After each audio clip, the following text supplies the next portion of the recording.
Welcome back to another video. Today we're going to be doing a oil change on my 2017 Jeep Wrangler JK.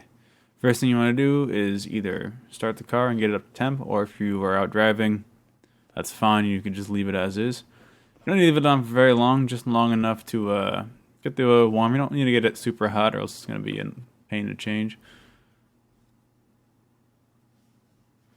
Alright, first thing we're going to do is open up the drain plug on the bottom of the engine here.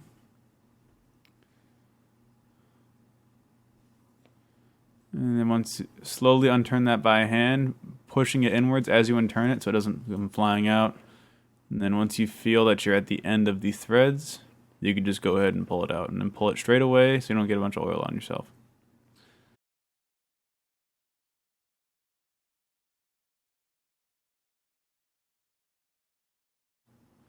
Then we're going to go ahead and take off the oil filter. In the Jeep, it's actually very easy. It is right on top of the engine. And then you just unscrew that, pull it out. Careful, it's going to have a little bit of oil on the bottom. You have to have the engine off and have left it off for a couple of seconds or so, or else there's going to be a bunch of oil up in there. And the socket size for the oil filter housing is a 24 millimeter, and the socket for the oil plug drain is going to be a 13 millimeter.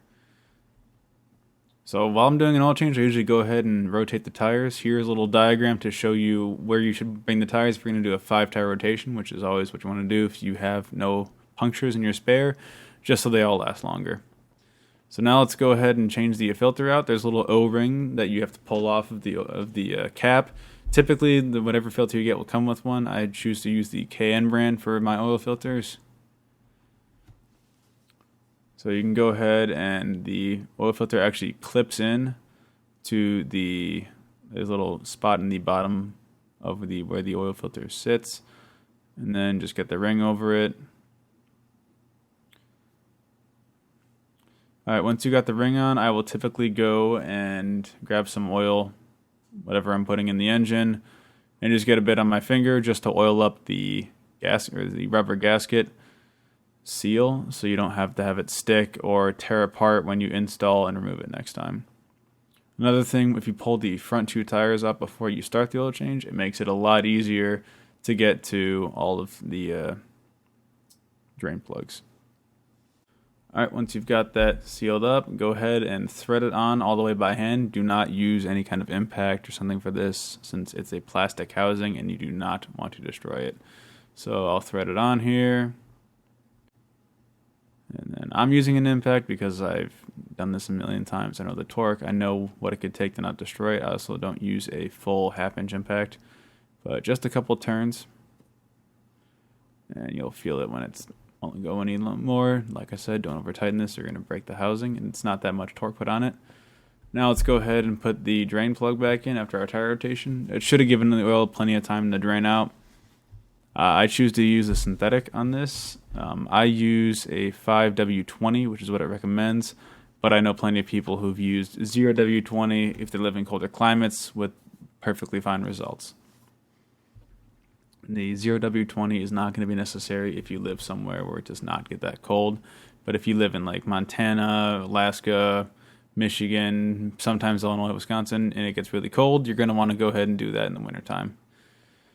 Now let's go ahead and pour all the oil in. It takes 6 quarts of oil. I choose to use this Amazon Basics oil. I just get it, subscribe and save, delivered every 6 months for my oil change. It's performed perfectly well. A Project Farm did a fantastic video testing out this and a bunch of other oils, so you can decide which one is going to work best for you. I mean, conventional should work just fine. It's whatever the car recommends, whatever the manufacturer recommends will work. I just choose to use this. Alright, once you've filled it all the way up, let it sit for a little bit before you go ahead and start it. Check your dipstick, it shouldn't have much on it.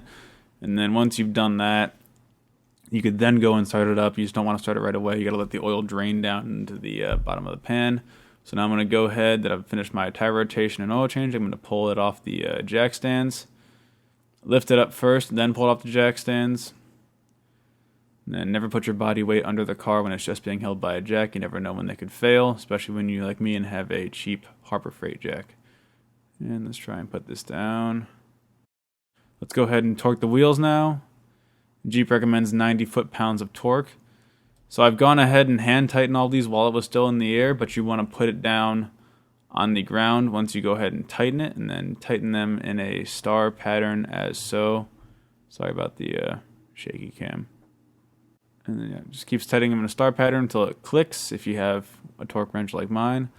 And then on the spare tire, I just do it hand tighten with 20 or 30 foot-pounds of torque. All right, thanks for watching. If you have any questions, leave them in the comments below.